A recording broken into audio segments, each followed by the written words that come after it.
Buenos días. Vamos a continuar con el fundamento de la fe, que ya estamos a punto de terminarlo, este fundamento, y nos quedamos lo que significa el justo por la fe vivirá. El último punto que vimos, dijimos que vivir por la fe significa librarnos de todo esfuerzo humano. Yo espero que usted ya se haya librado de todo esfuerzo humano y ponga su fe en el Señor Jesús, ¿verdad? Vamos a un último punto de lo que significa el justo por la fe vivirá. Vivir por la fe significa que esperemos con paciencia en Dios. Vivir por la fe, dijimos, significa que esperemos con paciencia en Dios. Vaya con un texto conmigo, por favor, a Hebreos 10:35. Y vamos a ver cómo Dios nos anima, nos exhorta, nos alienta precisamente a que esperemos en Dios. Hebreos 10:35. Hebreos capítulo 10, versículo 35. ¿Lo tiene? Vamos a ir paso a paso para explicar lo que va diciendo este texto. En primer lugar dice, no perdáis. Dice, no perdáis pues vuestra confianza. Pero esta palabra, no perdáis, ¿qué nos está diciendo aquí el texto? No perdáis, en su definición del texto original, nos dice no aflojar, no soltar, no arrojar, como algunos, ¿verdad?, que luego arrojan la toalla, o así se usa la expresión. Entonces, cuando nos está diciendo no perdáis, está hablando de eso. No aflojes tu paso con Cristo, o tu paso en lo que estás aprendiendo en Cristo, no lo aflojes. No sueltes, no te sueltes, ¿verdad? Porque hay quienes se sueltan, ya no puedo. Y fíjese, con más razón, si no podemos, deberíamos agarrarnos de Dios, más que soltarnos.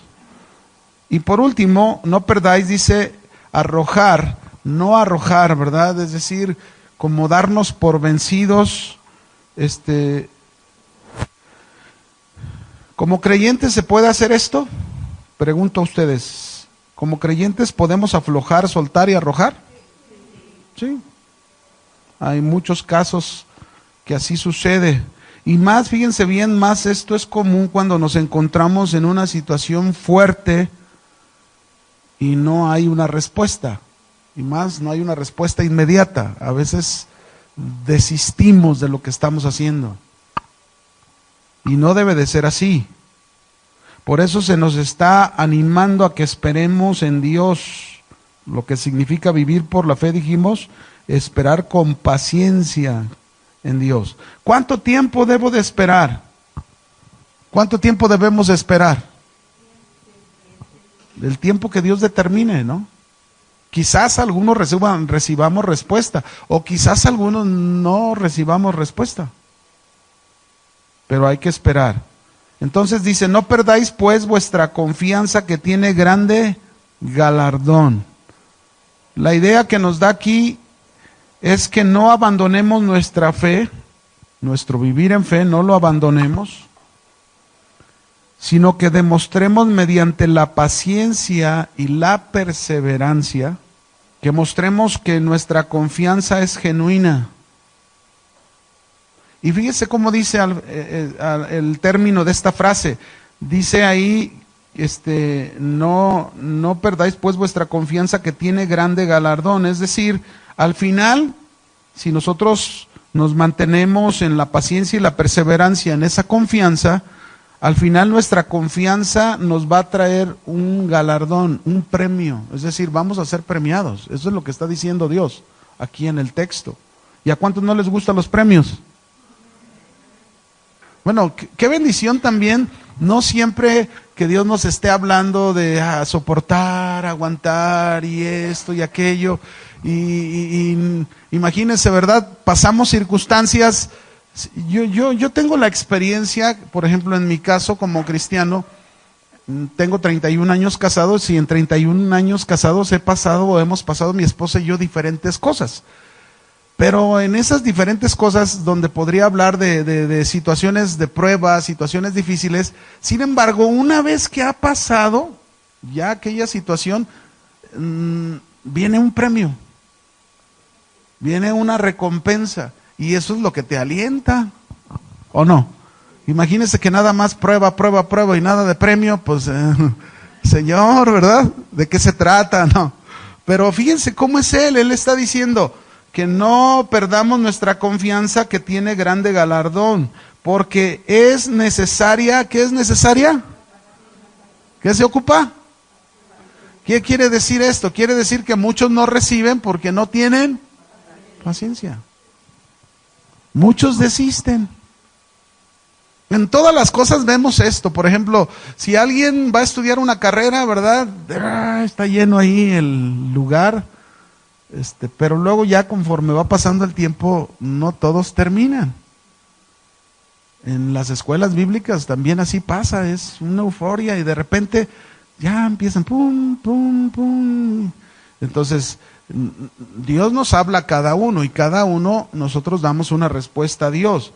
Por eso dice que ¿qué ocupamos para mantenernos en esa confianza y no perderla?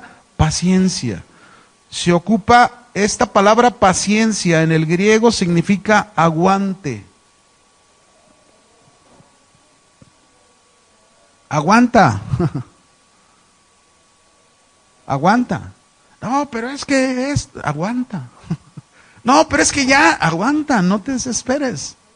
Pero también es resistencia. Yo siempre he dicho, la vida de un cristiano es de resistencia.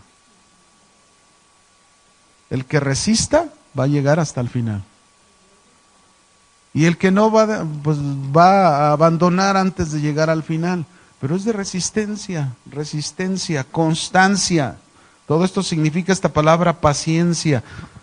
Es necesario entonces que aguantemos, que resistamos, que seamos constantes durante nuestra vida en esta tierra, en confiar en Dios.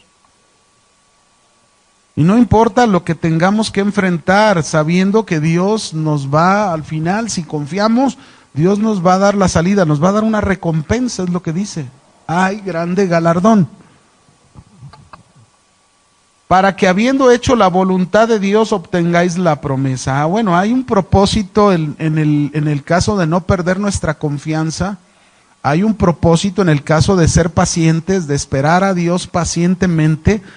¿Cuál es ese propósito? Que aprendamos a hacer la voluntad de Dios. Qué fácil es hacer la voluntad de Dios si todo nos funciona como queremos. ¿O no? Qué fácil es cuando Dios te dice, haz esto, y no te cuesta trabajo hacerlo.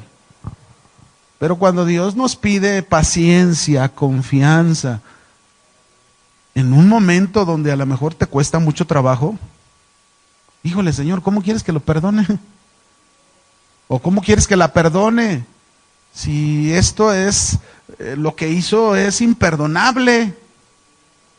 Lo que me hizo a lo mejor no lo puedo olvidar, no lo puedo sacar de aquí de mi cabeza.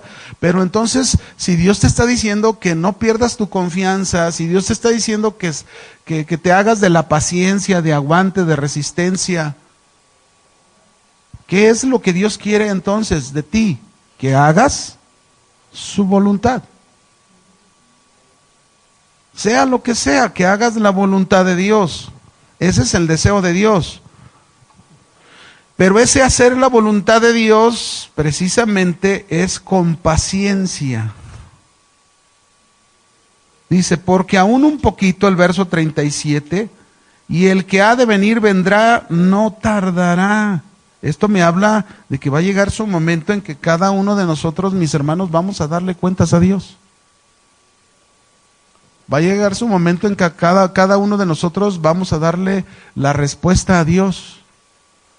De lo que Dios nos ha dado y de lo que Dios nos ha enseñado y de lo que Dios quiere que hagamos. Y cada uno va a responder a Dios, porque Él va a regresar, dice aquí, aún un poquito, y el que ha de venir vendrá, no tardará. Cristo va a regresar, pero acuérdense, cuando Él va a regresar, hay un texto que dice, ¿hallará fe en la tierra? te encontrará a ti confiando de tal manera en Dios que no has perdido tu confianza, sino que has tomado de esa paciencia, de aguante, de resistencia, y estás esperándolo ahí, haciendo tu labor en la tierra, haciendo tu labor aquí en tu familia, con los tuyos, con aguante, con constancia, aún pasando circunstancias difíciles. Verso 38 dice, más el justo, otra vez nos recuerda que vivirá por la fe. Y si retrocediere, es decir, ¿puede el justo retroceder? Pues aquí lo está diciendo que sí es posible. Si retrocediere, dice, no agradará a mi alma. Esta palabra retroceder, fíjense bien, significa huir, acobardarse, ya sea de tu vida espiritual o de lo que tú estás haciendo en la voluntad de Dios, quizás porque no soportaste y no aguantaste una circunstancia. Digo, nosotros la tenemos fácil porque estos textos, por ejemplo, en el libro de Hebreos, si nosotros vemos el contexto en que se escribió esta carta y cómo el autor a la carta a quienes se dirige en primer lugar, las circunstancias que ellos estaban enfrentando eran persecuciones por el nombre de Jesús. Y la persecución en el nombre de Jesús muchas veces les costaba la vida a ellos y a su familia. Y nosotros no está siendo así de esa manera. O sea, no se nos está confrontando de que, a ver, ¿tú crees en el nombre de Jesús? No, sí, yo creo, pues te vamos a dar cuello. No es de esta manera para nosotros. Sin embargo, mis hermanos, las circunstancias que nosotros vivimos muchas veces no se comparan en nada con los verdaderos cristianos, a los primeros que se les escribió, con lo que estamos pasando, y a veces esas circunstancias nos mueven, nos tambalean, nos hacen retroceder, acobardarnos. Y esto no debe de pasar, porque dice aquí que si esto sucede no va a agradar a su alma. Pero nosotros, dice el final del texto de este verso 39, pero nosotros no somos de los que retroceden para perdición, sino de los que tienen confianza para preservación del alma. Así que, hermanitos, tenemos que trabajar duro en nuestra confianza en Dios, que pasen los años y a lo mejor un día yo ya no me toque venir aquí con ustedes a darles clase, a lo mejor un día me asome en esa puerta ya grande, ya viejito, y pueda ver a algunos de ustedes enseñando, enseñando lo que aprendieron a tener esta confianza con paciencia en Dios, ¿no? Una de las grandes dificultades a vencer en la vida de un cristiano es la de perseverar en la larga espera que a veces es necesaria. Todos en algún momento, por ejemplo, yo cuando conocí al Señor, Dios me hizo un llamado a mí en lo particular. Soltero, joven, yo quería servir a Dios y se me hacía larga la espera. Ya, Señor, yo ya quiero hacerlo. Y fíjense, tardé 21 años para poder servirle a Dios de tiempo completo. Y desde joven yo había recibido ese llamado que yo le serviría al Señor. Pero pasaron 21 años en el que yo tenía que esperar. Es decir, yo sí servía a Dios porque servía en diferentes ministerios. Pero yo me refiero a toda mi vida dedicada a Él, ¿no? Dios tenía otros propósitos y yo tuve que trabajar en lo secular y servir a Dios, en un ministerio, en otro ministerio, pero aquello que Dios me había dado, que Dios me había prometido, tardó 21 años. Y no me desesperé, ¿verdad? Alguien por ahí hasta me puso un apodo, fíjese, me puso Terco Dueñas. Dice, terqueó hasta que le dieron hueso. Así, bromeando, ¿no? Pero es la verdad, es que sí se ocupa perseverar. Y yo te estoy hablando en un área con respecto a un ejemplo de mi vida. Yo sé que no todos, a lo mejor tú no tienes ese sentir, ni Dios te lo ha dado de querer servir. A lo mejor tu sentir es otro, a lo mejor en tu familia, en tu vida personal, pero tienes que perseverar y esperar ese perseverar, esa larga espera que es muy necesaria. Es más, el hecho de esperar nos va a meter en problemas. Fíjense bien, el hecho de esperar en algo que Dios nos está diciendo que esperemos, nos va a meter en problemas con respecto a nuestra naturaleza. Lo primero que te vas a encontrar, el primer enemigo que te vas a encontrar en la espera, vas a ser tú mismo. Tu naturaleza humana. La naturaleza humana, mis hermanos, surge y comete muchos errores. Hay muchos casos en la Biblia donde vemos cometer esos errores por no saber esperar. Abraham no le daba a su hijo, se desesperó y aceptó la idea de su esposa, que era una cultura de donde venían de Ur de los Caldeos, que cuando no tenían una pareja de matrimonio, no tenía un hijo, podían tomar a la sierva y tener un hijo de la sierva y legalmente hacerlo su hijo. Pero esta no era la voluntad de Dios. Y entonces ellos, ¿qué pasó? Se desesperaron y mire cómo eso trajo consecuencias. Hasta el día de hoy vemos a los árabes siendo salvajes y peleando con los judíos, queriendo borrarlos del mapa. Hasta el día de hoy. Esos son los resultados de un hijo llamado Ismael, que nació de la carne, no de la voluntad de Dios. Y por eso nosotros, la espera a veces es difícil, porque la naturaleza humana es con la que más luchamos. Por eso digo, vamos a tener problemas, pero también va a ser un momento interesante, porque en la espera tú ahí te vas a dar cuenta las áreas que te faltan cambiar en tu vida. No va a haber otro momento más claro para que Dios te muestre lo que necesita cambiar en tu vida, a fin de que no pierdas tu confianza en el Señor y sepas esperar. Qué paciencia como la de Noé, ¿no creen ustedes? Qué paciencia, 120 años haciendo lo que Dios le dijo que hiciera.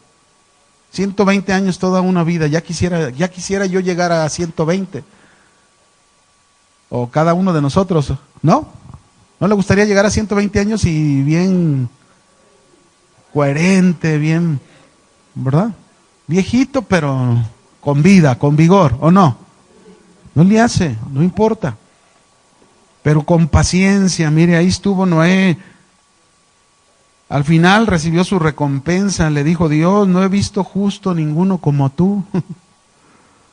Abraham, a pesar de que por ahí cometió ese error, esperó 25 años y al final, después de 25 años, recibió a su hijo. ¿Cuánto tú llevas de espera? Apenas llevas un año y ya te desesperaste. Algunos ni siquiera un mes y ya, ¿verdad? Están pegando el grito en la azotea. Pero sin embargo, mis hermanos, tenemos que aprender, ¿no? Los discípulos tuvieron que esperar la promesa del Espíritu Santo y cometieron el error. Por ejemplo, Dios les había dicho ya, Jesús les había dicho, esperen en Jerusalén la promesa. Ahí espérenla. ¿Y qué hizo Pedro? Se aceleró ahí en Juan 21 y luego les dijo a algunos, yo me voy a ir a pescar. ¿Alguien quiere venir conmigo? Y le siguieron 7 a Pedro y se fueron a pescar al mar de Tiberias. Cuando la orden era que esperaran, ¿en dónde? En Jerusalén. Y no lo hicieron, se fueron al mar de Tiberias. Jesús ya le había dicho a Pedro, ya no serás más pescador de peces, sino serás pescador de hombres. ¿Y qué les pasó? Jesús les tuvo que volver a repetir una historia de un pasado, de que fueron al mar, pasaron toda la noche y qué vergüenza como pescadores. ¿Saben cuántos pescados pescaron? 0. Ni uno. Y dice que en ese momento, por tercera vez, ya Jesús resucitado se les apareció. Y entonces se les aparece y luego de lejos todavía ni lo reconocen y les dice, hey, echen la red a su mano derecha. Lo mismo que la primera vez que Pedro conoció al Señor. Y le echaron la red y dice que cuando echaron la red y sacaron muchísimos peces, en eso Juan, el discípulo que iba en la barca, dijo, Pedro, es el Señor. Y entonces dice Pedro, se ciñó, se quitó la ropa, se echó al mar, ¿verdad? Y va hacia el Señor, pues rápido, ya desesperado, porque pues ahora sí está el Señor ahí, después de resucitado, La tercera vez que se les presenta y le da una lección y le dice, Pedro, ¿me amas? ¿Se acuerda que 3 veces le dijo? Apacienta mis corderos. ¿Qué fue lo que te dije que iba a pasar? Que esperes ¿en dónde? En Jerusalén. No estaban obedeciendo. A veces nos desesperamos. Ellos tuvieron que esperar y al final, bueno, sea como sea, en su error corrigieron el camino. Así que mis hermanos, si nos hemos desesperado, podemos corregir el camino. Podemos volver al lugar donde el Señor quiere que estemos. ¿Sí? El dejar que Dios desarrolle su carácter en nosotros, mis hermanos, mediante la espera de la fe, no es nada fácil. Pero debemos saber, mis hermanos, que en el tiempo de Dios, Él va a hacer la obra que Él nos ha prometido. Bien, aquí terminamos esa pregunta de lo que significa vivir el justo, más el justo. Por la fe vivirá. Ahora vamos a concluir con esta última pregunta. ¿Vivir por la fe, mis hermanos, significa que no debemos trabajar ni esforzarnos en nada? Vivir por la fe significa, repito la pregunta para que la anote, que no debemos trabajar ni esforzarnos en nada. Esa es la respuesta. No, no significa eso. Ese vivir por la fe no significa que no hagamos nada ni que no nos esforcemos en nada. No es como algunos hombres a veces lo malinterpretan, ¿verdad? O como los de Tesalonicenses. Los tesalonicenses, cuando recibieron el mensaje por medio de Pablo, muchos de ellos se subieron a la azotea porque Pablo les habló de la segunda venida de Cristo, que ya estaba aquí su venida, y entonces dejaron de trabajar, dejaron de proveer lo necesario para sus casas y se subieron a la azotea. ¿Y qué están haciendo acá? No, estamos esperando la venida del Señor. No, pero la venida del Señor no se debe de esperar sin hacer nada, sin esforzarnos. O sea, tenemos que trabajar, cada uno tiene que hacer lo suyo. Y a lo mejor Dios te agarra en el molino, o a lo mejor Dios te encuentre en el campo. ¿Se acuerdan que ahí en Mateo habla a algunos? Dice, uno estará en el campo, otro estará en el molino, y uno será tomado y otro será dejado. Entonces, en la venida del Señor, mis hermanos, nos va a agarrar a cada uno haciendo lo que tenemos que hacer, pero haciéndolo bien. Si estás en tu trabajo secular, Dios quiere que tu trabajo secular lo hagas bien. Y ahí si llega el Señor, oye, pero es que no estoy orando, no estoy buscando a Dios, ¿cómo? Si estoy concentrado en mi trabajo, sí, pues no importa que estés concentrado en tu trabajo, pero tu corazón está haciendo bien las cosas. Y a veces tenemos esta confusión, que no debe de ser así. La Biblia dice bien claro que el que no trabaje, entonces que no coma. No confundamos el vivir por la fe, que significa que todo lo que ahora hacemos lo hacemos confiado en nuestro Señor y no en nosotros mismos. Es algo diferente, ¿no? Por ejemplo, ¿cuál es la diferencia entre un hombre que no tiene a Dios y el hombre que tiene a Dios? El hombre que no tiene a Dios se esfuerza, trabaja y tiene muchos logros. ¿Cómo va a pensar? ¿Cómo crees que va a pensar ese hombre que no tiene a Dios y que ha obtenido muchos logros en su vida? Pues él va a pensar y va a decir, a mí me costó, yo lo logré, este es mi esfuerzo, este es mi trabajo, por eso le dediqué muchas horas y a lo mejor él va a decir, pues aquellos no tienen porque no trabajan y ese es su pensamiento. Pero ¿cuál es la diferencia con aquel que ha logrado muchas cosas pero tiene a Dios?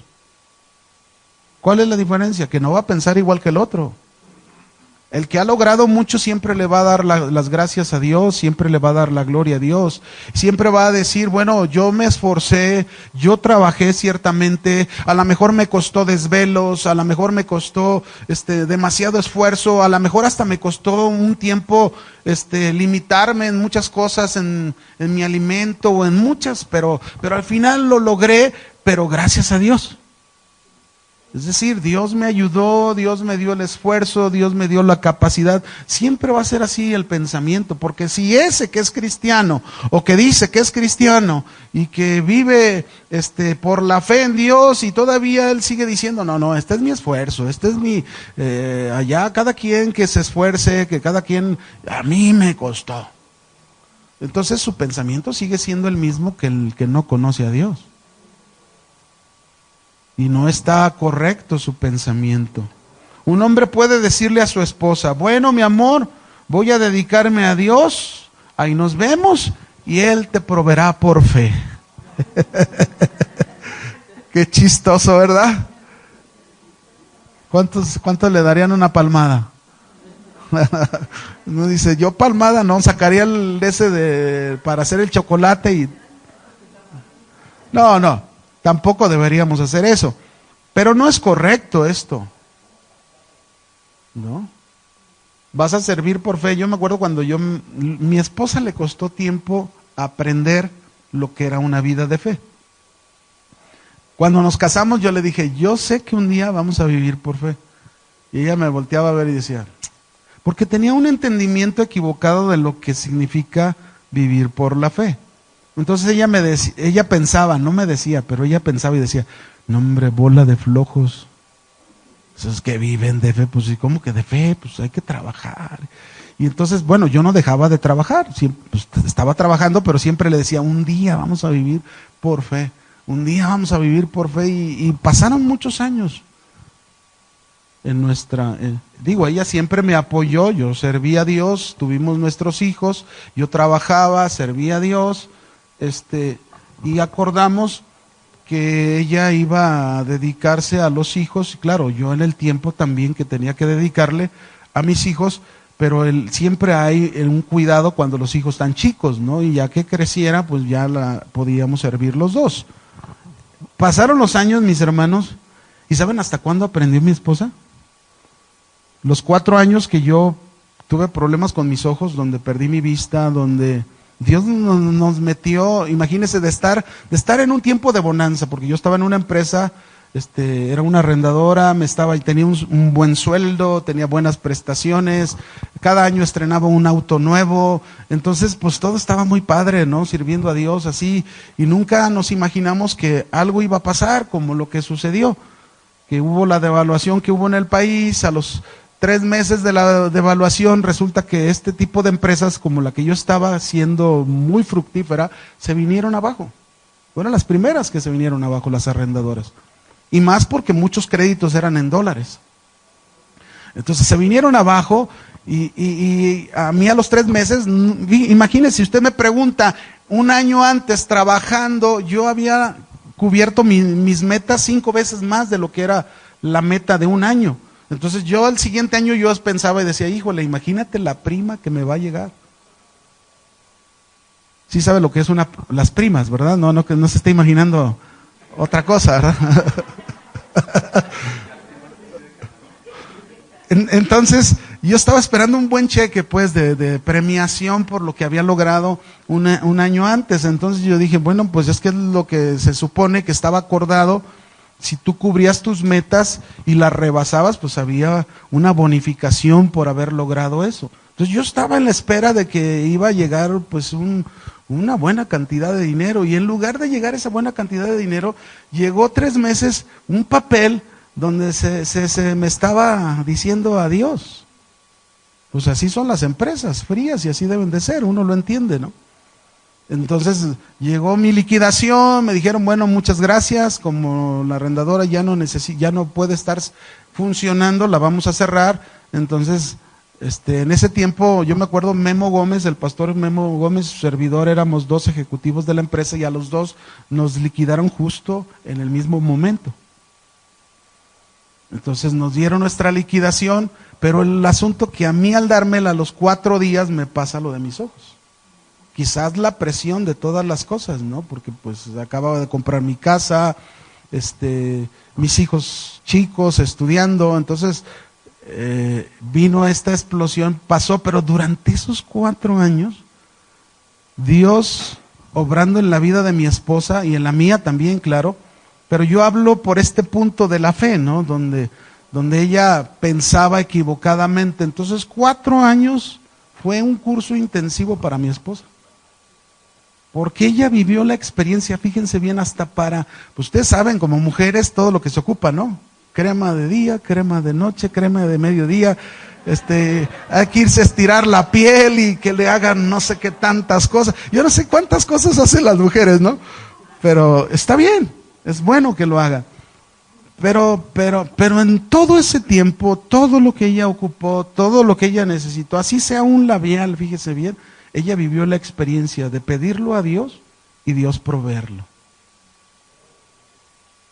¿Qué estaba haciendo Dios? Preparándonos para lo que ahora sí venía el tiempo de llamarnos y saberle dar a Dios una respuesta por fe. Cuando pasó ese tiempo ella preparada y vino el llamado de Dios, yo lo he dicho, mis hermanos, cómo se ocupa fe. Cuando empezamos a servir a Dios de tiempo completo, fíjese cómo se dio. Yo ya había operado mi primer ojo con el que podía ver. Entonces ya podía trabajar y empecé a meter mis currículum. Entonces se me abrió en ese tiempo un banco llamado Bansi, aquí en Guadalajara, comenzaba a abrir sus puertas. Y justo el día que me aceptan para entrar ahí a trabajar, se me hace un llamado para servir a Dios, de tiempo completo. Entre el sueldo del banco, el banco a mí me ofrecía 12,000 pesos al mes, y servir a Dios yo iba a tener 2,000 pesos al mes. Entonces cuando a mí se me hace el llamado, no era aquí, yo iba a ir a un pueblo a servir. Entonces yo fui con mi esposa, déjenme consultarlo con mi esposa para dar una respuesta. Y fui y le dije, mira mi amor, aquí está lo de que el banco nos ofrece y aquí está el servir a Dios. Hay una grande distancia entre 12,000 pesos y 2,000 pesos. ¿O no? ¿Mm? Y entonces ella me dice, oye, yo desde que te conozco, siempre te he oído que quieres servirle a Dios de tiempo completo, siempre. Después de estos 4 años de ver todo lo que Dios ha hecho en nuestras vidas, bueno, ya Dios ya había hecho muchas cosas. Nuestra casa no la perdimos, nos la dio el Señor. Yo traía un vehículo de la empresa, al final de cuentas, la empresa me lo regaló, hagan de cuenta. Con ese auto lo vendimos y me pude operar mi primer ojo. Dios hizo muchas cosas, la verdad. Mis hijos no dejaron de estudiar, estaban en escuelas bilingües de paga. Y no dejaron de estudiar, Dios proveyó, siempre, siempre, siempre. No, cosas milagrosas, increíbles vimos. Entonces, pues ella me dice, bueno, entonces yo creo que es el tiempo que le des una respuesta a Dios. Pues imagínate si te dice así tu esposa, ¿qué confirmación o no? Porque podría ella, no, oye, pero ¿cómo? ¿Y de qué vamos a vivir si son 2,000 pesos? Contra 12, pues mejor los 12. Sí, pero se estaría dejando llevar por la vista y no por la fe. Y desde entonces ella, ¿se trabaja en fe o no se trabaja? Y ahora ella lo sabe, es un trabajo arduo de todo el día. Y aparte de trabajo arduo, el creer que Dios va a proveer siempre tus cosas. No es lo mismo que en el mundo. En el mundo tú trabajas, te esfuerzas en el mundo para lograr objetivos y lograr metas y quieres ganar más. Y en el caso del Señor no es así. Lo del Señor es como Dios te provea.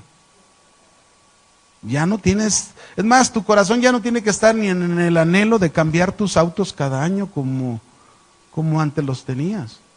Pero, ¿se fijan? Pero ahí entra esa fe, que sí es trabajar, sí es esfuerzo. Y que algunos piensan que no, bueno, los que no lo hacen bien, pues tampoco no es correcto. Muchas veces Dios nos va a decir, estate quieto, ¿y cómo te debes de estar? Pues quieto. Pero muchas veces Dios te va a decir, haz, ve, ¿y qué tienes que hacer? Hacer e ir. Eso es lo que tenemos que aprender a hacer. Y esa es parte de esta fe, mis hermanos. Un verdadero arrepentimiento entonces desemboca en una fe genuina. La fe es la base de nuestra relación con Dios, no se le olvide, y con su palabra. La fe es la base de nuestra relación con Dios y con su palabra. La fe produce en nosotros una actitud de dependencia en Dios.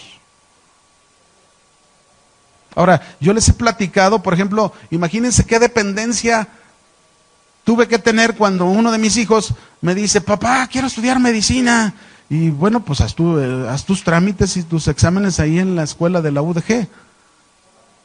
Pero luego se da uno cuenta que hijos que no estudian en escuelas públicas, sino en escuelas particulares, y luego quieren hacer trámites en la, o sea que, pues, yo creo que piensan, pues tienen, ¿no? Entonces no. Y hizo 2 veces trámites en la UDG de medicina y no salió. Y quiero, y me dijo, ¿por qué no estudias otra cosa? Yo, estudié otra cosa, no, es que yo quiero medicina. Y pues la única medicina que había aparte de esa era la autónoma, y en la autónoma eran 60,000 pesos cada 6 meses. Dices, pues ¿de dónde? O sea, es imposible. Bueno, imposible para nosotros.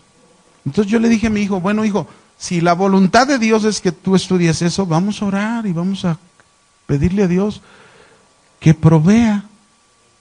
Yo estaba en ese tiempo ya pastoreando en Las Águilas, donde duramos 12 años mi esposa y yo. Y fíjese cómo, digo, yo te hablo de una de tantas cosas que uno vive como siervo de Dios, dedicado a Dios, viviendo en esa fe. Yo sé que ustedes, pues, unos dependen de sus esposos que trabajan, otros, bueno, yo dependo de Dios, porque esa es mi dependencia. Y claro, hoy en día yo estoy aquí trabajando y tengo un sueldo fijo, ¿no? Que es diferente a antes, que no lo tenía. Pero sin embargo, en ese tiempo yo no tenía ni cómo pensar, y era uno, pero tenía otro hijo, otro también quería estudiar otra carrera, y entonces ¿cómo le haces? Tanto, el otro tanto, y sumabas y decías, pues, y había que orar. Señor, tú dijiste un día que yo me preocupara por tus cosas y que tú te preocuparías por las mías. Y por eso les digo, Dios nos mete en pruebas, pero también nos da recompensas, ¿o no? ¿Y qué pasan las recompensas? Te alientan, te animan, dice, Señor, estás vivo, ¿o no? Bueno, pues eso me pasó. Él proveyó para la escuela de uno, que estudió medicina, que todavía sigue estudiando, ya ven que son carreras bien largas, ¿no? Ya nada más que ahora ya no ocupa, él ya se sostiene por él. Le digo, no, mijo, pues ya, ahora sí, ya, gracias a Dios, ya casi estás a punto de terminar, ¿no? Y entonces, uno, otro y otro, bueno, Dios es el que siempre provee. Ahí está la dependencia. Cuando tú dependes, cuando aprendes a depender de Dios, te das cuenta que Dios te responde. ¿Cuándo? Cuando Él quiera, en el momento que Él quiera, pero sí responde. Así que la fe, mis hermanos, es un instrumento que Dios nos proporciona a cada uno de nosotros. Esta fe es un fundamento básico e importante para nuestra vida cristiana. Amén. Así que no se le olvide el fundamento de la fe. Ahora vamos a ir a Hebreos capítulo 6, verso 1. Hebreos 6:1. Vamos a ir al texto base, de donde sacamos los fundamentos, para continuar con el que sigue, ¿no? Por tanto, dice, dejando ya los rudimentos de la doctrina de Cristo, vamos adelante a la perfección, no echando otra vez el fundamento del arrepentimiento, de las obras muertas, de la fe en Dios, de la doctrina de los bautismos, de la imposición de las manos, de la resurrección de los muertos y del juicio eterno. ¿Cuál sigue después de la fe? Ahí en su Biblia. ¿Cuál sigue después de la fe? ¿Qué dice? La doctrina de los bautismos. Este es el cuarto fundamento con el que vamos a comenzar. Lo que nos alcance en estos minutos que nos quedan es la doctrina de los bautismos, perdón. En la Biblia, fíjense bien, en la Biblia encontramos diferentes tipos de bautismos, pero nosotros nos vamos a enfocar principalmente en 2 bautismos importantes, que son los que tienen más relación con los fundamentos que estamos hablando. Cuando hablamos de diferentes fundamentos, los que ya llevamos, no me estoy refiriendo a que cada uno es independiente, es decir, cada fundamento va ligado con otro. Hemos visto hasta aquí ya 3 fundamentos y este va a ser el cuarto. El primero, que los que han entrado ya ahorita y no les tocó, no se preocupen, porque en el siguiente trimestre vamos a terminar llegando hasta donde comenzamos. Se supone que esta materia, como las demás materias, duran 2 trimestres y vemos la materia en 2 trimestres. Entonces, este es el fin. Ahora, Hablamos del fundamento de la palabra en primer lugar, después el fundamento del arrepentimiento y hemos terminado el fundamento de la fe. Todo tiene una relación. Si no conocemos el fundamento de la palabra de Dios, ¿de dónde surge el arrepentimiento y de dónde surge la fe? Pues de la palabra. Cada fundamento lo entendemos por la palabra. Así que el fundamento de la doctrina de los bautismos tiene relación tanto con la palabra como con el arrepentimiento, como la fe en Dios. Ahora, el arrepentimiento cristiano, dijimos que debe de vivirse una vida de arrepentimiento, no es algo que solamente me arrepentí y ya, no. Desde el momento en que tú te arrepientes hasta el día en que tú partas con el Señor, Él venga por ti, tú tienes que vivir esa vida de arrepentimiento, lo mismo una vida de fe. Ahora, hablando de este fundamento, ¿por qué se habla doctrina de los bautismos? ¿Por qué nos habla en compuesto? ¿Por qué nos habla de diferentes bautismos? En este caso vamos a hablar de dos, el bautismo en agua y el bautismo en el Espíritu Santo. En bautismo en agua y en bautismo del Espíritu Santo. La carta a los hebreos está dirigida a judíos en primera instancia. Así que los judíos, fíjense bien, entendían perfectamente bien de qué se trataba el bautismo ceremonial. Cuando aquí les está hablando de doctrina de bautismos, ellos no ignoran sobre estos bautismos. Vamos a hablar del primer bautismo, el bautismo en agua. ¿Y qué relación tiene con los fundamentos que hemos hablado? Este bautismo en agua lo inició Juan el Bautista.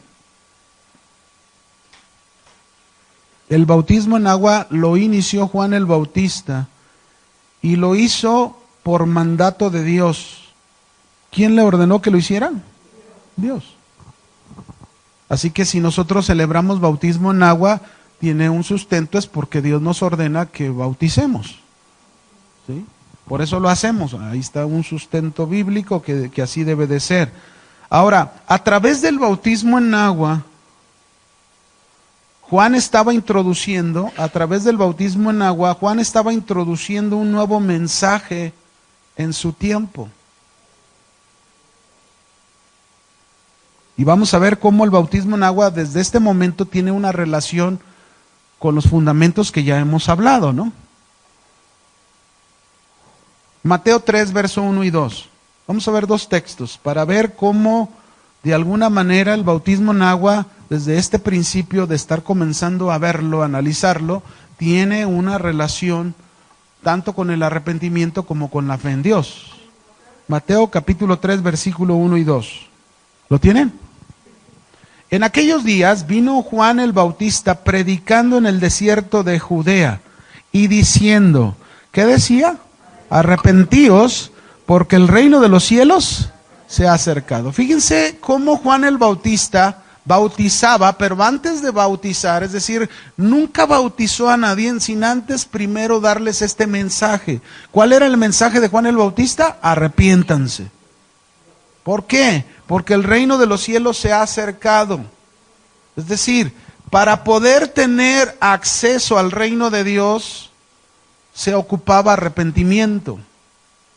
Y aunque no se nos menciona la fe es parte de esto. Es decir, hay que tener arrepentimiento, pero también había que tener confianza a lo que iban a hacer, porque ir a las aguas sin tener confianza, nada más hacerlo por hacerlo, no funcionaba.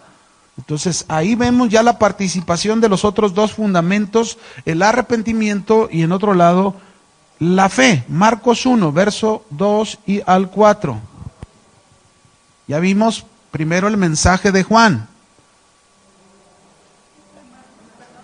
Es Marcos capítulo 1, versículo 2 al 4. ¿Listos? Dice, como está escrito en Isaías el profeta, he aquí yo envío a mi mensajero delante de tu faz, el cual preparará tu camino delante de ti. Aquí ya vemos las funciones de Juan el Bautista en todo lo que él hacía.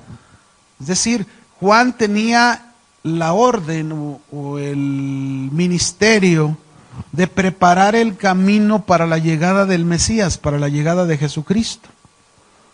Dice, voz del que clama en el desierto, preparad el camino del Señor, enderezar sus sendas. Fíjense qué importante era el ministerio de Juan. Dice al último, bautizaba Juan en el desierto y predicaba el bautismo de arrepentimiento para perdón de pecados. Ahí está ya la relación que estamos empezando a ver del bautismo en agua, que lo celebró en primer lugar Juan el Bautista. Es decir, él preparaba el camino para la llegada del Mesías. Era necesario preparar el corazón de la gente para la llegada de Jesús. Es necesario que el corazón de nosotros sea preparado para la venida de Jesús a nuestro corazón. Y la manera en que lo vamos a preparar es enderezando nuestras sendas. ¿Cómo lo hacemos? Por medio del arrepentimiento, pero también por medio de nuestra fe en el Señor Jesús. Ahí está. Ahora, fíjense bien, habían pasado más de 400 años de silencio en Israel. Entre el libro de Malaquías y el libro de Mateos, o el inicio de la vida de Jesús, pasaron 400 años. No había profeta que diera una palabra profética, no había quien hablara al pueblo una palabra fresca de Dios. Pasaron 400 años y después de 400 años fue como surgió Juan el Bautista hablando este nuevo mensaje al pueblo de Israel, preparando la llegada de aquel Mesías prometido tanto en las Escrituras. Y nada más vamos a ver este texto y vamos a terminar en Malaquías 4, versos 5 al 6, cómo se profetizó anticipadamente la llegada de Juan el Bautista, que es el iniciador del bautismo en agua, ¿no? Malaquías 4, versos 5 al 6. ¿Lo tienen? He aquí, dice, yo os envío al profeta Elías. Oye, pastor, pero ¿por qué dices tú que Juan el Bautista sí dice el profeta Elías? Aquí el sentido de la palabra no se está refiriendo al profeta Elías literalmente, porque el profeta Elías ya estaba en la presencia de Dios. Cuando está hablando aquí, está hablando en forma figurada. Es decir, que Juan el Bautista tendría las características del profeta Elías. Eso es lo que se está refiriendo. Antes que venga el día de Jehová grande y temible, y él hará volver el corazón de los padres hacia los hijos y el corazón de los hijos hacia los padres, no sea que yo venga y hiera la tierra con maldición. Esta fue la función que hizo Juan el Bautista al venir a bautizar en agua. Él estaba haciendo que se volvieran, es decir, los corazones de los hombres se volvieran en primer lugar a Dios, porque esa es la razón, para volver el corazón de las relaciones entre padres e hijos y entre hijos y padres, que por causa del pecado había muchos problemas. Aquí está hablando de esta restauración que haría este profeta a través de predicar el bautismo en agua, que era el arrepentimiento para perdón ¿de qué? De pecados. Muy bien, pues aquí nos vamos a quedar, hermanos, en este inicio del bautismo en agua. Y que Dios le bendiga. Ya estamos a unos cuantas semanas de terminar nuestro primer trimestre. Le felicito por llegar hasta el final. No le afloje, no se suelte, no se arroje. Siga, amén. No suelte la toalla. Dios le bendiga, cuídese mucho. Aquí lo esperamos.